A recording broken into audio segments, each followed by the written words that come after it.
Avant les machines, avant les moteurs, il y avait le rêve. Le rêve ancien et obstiné de voler. Le rêve d'échapper à la terre, de toucher le ciel, d'effleurer le soleil. Et nul n'a rêvé plus fort qu'Icare. Icare vivait enfermé. Non pas derrière des barreaux, mais dans un labyrinthe. Un enchevêtrement de murs, de couloirs sans fin, construit par son propre père, Dédale. Un génie de l'ingéniosité, mais prisonnier de ses propres créations. Ensemble, père et fils vivaient loin du monde, exilés, isolés, oubliés.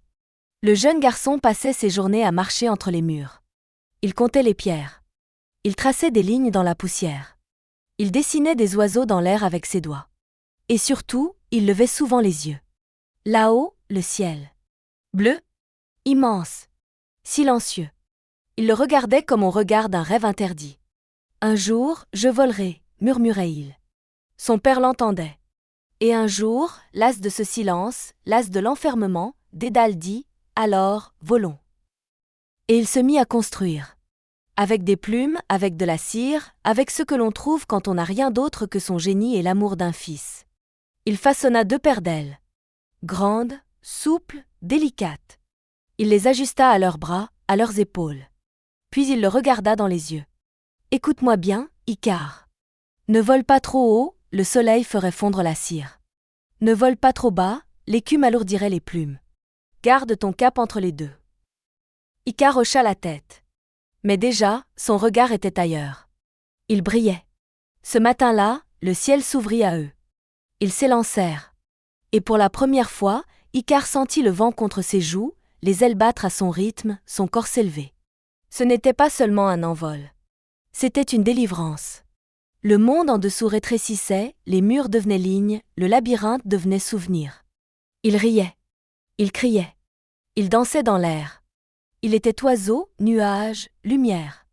Dédale, plus bas, gardait son vol droit, prudent, concentré.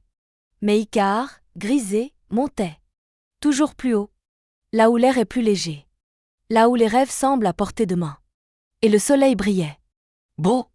Éblouissant. Irrésistible. Plus Icare montait, plus le monde d'en bas disparaissait. La mer n'était plus qu'un miroir flou. Les îles ressemblaient à des coquillages posés sur l'eau. Même la voix de son père se perdait dans le souffle du vent. Il volait seul, au milieu du ciel. Les nuages passaient à ses côtés comme des géants endormis. Certains avaient la forme d'ailes, d'autres de visages qu'il croyait reconnaître. Il se mit à rire, à tournoyer, à chanter, oubliant les mises en garde, oubliant tout sauf ce moment suspendu. Il n'était plus un garçon. Il était l'idée du vol. La liberté devenue chère. Mais le soleil, lui, ne riait pas. Il observait. Immobile dans son trône de feu, il chauffait doucement l'air autour de lui. Icare ne s'en rendait pas compte, aveuglé par l'éclat, attiré par cette lumière qui semblait l'appeler. Il tendit les bras. Il voulait toucher l'astre. Juste l'effleurer. Juste un instant. Il monta encore. Et soudain, il sentit quelque chose. Un craquement léger. Un souffle chaud contre sa nuque. Une goutte. Puis 2. De la cire. Elle fondait. Les ailes, si soigneusement construites, perdaient peu à peu leur forme. Les plumes se détachaient, lentement, comme des flocons. Il tenta de battre plus fort. De remonter. Mais ses bras devenaient lourds. L'air semblait se faire plus épais. Il n'y avait plus de rire, plus de chant. Il comprit. Il avait volé trop haut. Il avait oublié l'équilibre. Et alors qu'il chutait, le monde s'ouvrit sous lui. Le ciel bascula. La mer l'appelait. Mais dans cette chute, il n'y avait ni panique, ni cri. Juste un long silence. Un silence traversé par une pensée unique, il avait volé. Même si ce n'était qu'un instant. Même si cela devait lui coûter tout. Il avait volé. Dédale vit la chute. De loin, il aperçut l'éclat des ailes d'Icare s'éteindre, comme une étoile filante happée par l'horizon. Il hurla, mais le vent emporta sa voix. Il battit des ailes, mais il était trop bas, trop lent. Il n'y avait plus rien à rattraper. Il se posa sur une île voisine, le cœur en ruine, l'esprit brisé. Il erra longtemps, incapable de construire, incapable même de parler. Le génie enfermé en lui s'était tu. Il n'entendait que le vide que son fils avait laissé dans l'air. Mais la mer, elle, n'oublia pas. Les vagues, chaque soir, racontaient l'histoire d'un garçon qui avait volé trop haut. Les oiseaux, en traversant le ciel, dessinaient encore parfois la forme d'un garçon aux bras tendus. Et les nuages, au coucher du soleil, semblaient s'embraser à l'endroit exact où Icare avait atteint l'extrême de son rêve. Icare était tombé. Mais il n'avait pas disparu. Il était devenu légende.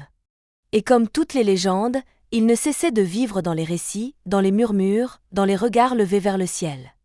Les enfants demandaient « Est-ce qu'il a eu peur ?» Les poètes répondaient « Non.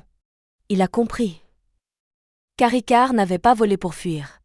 Il avait volé pour sentir.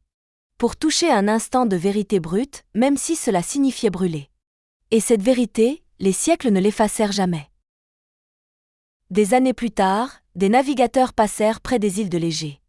Ils racontèrent qu'à certains moments, quand le vent soufflait d'une certaine manière et que le soleil s'inclinait doucement vers la mer, une silhouette apparaissait dans le ciel. Fine, fugace, dessinée par les nuages. Un garçon aux ailes grandes ouvertes, figé dans un instant de chute suspendue. Certains disaient que c'était un mirage. D'autres, un avertissement. Mais quelques-uns, les plus sensibles, voyaient autre chose. Un hommage. Un rappel que les rêves, même brisés, laissent une trace dans le monde. Icare n'était pas devenu un héros de guerre, ni un roi glorieux. Il était devenu une question. Et cette question vivait dans les cœurs de tous ceux qui l'entendaient. Jusqu'où irais-tu pour toucher ton rêve ? Il n'avait pas écouté les règles. Il n'avait pas choisi la prudence. Il avait choisi l'élan, la montée, l'abandon. Et même si le prix avait été élevé, le ciel, lui, ne l'avait jamais oublié. Les poètes l'évoquaient comme un avertissement. Les rêveurs comme une prière. Les enfants, eux, le regardaient avec des étoiles dans les yeux. Car au fond, Icare ne parlait pas de chute. Il parlait d'ascension. Il parlait de ce moment, bref mais absolu, où l'on quitte le sol pour devenir plus que soi-même. De cette seconde suspendue où tout semble possible. De cette liberté qu'aucune cage, aucun labyrinthe ne peut retenir. Et ainsi, son histoire survécut. Elle fut transmise de génération en génération, dans les contes murmurés à la nuit tombée, dans les regards jetés au ciel, dans les gestes de ceux qui osent encore rêver haut, même quand le monde leur conseille de rester à terre. Car le vrai vol ne se mesure pas en durée, mais en intensité.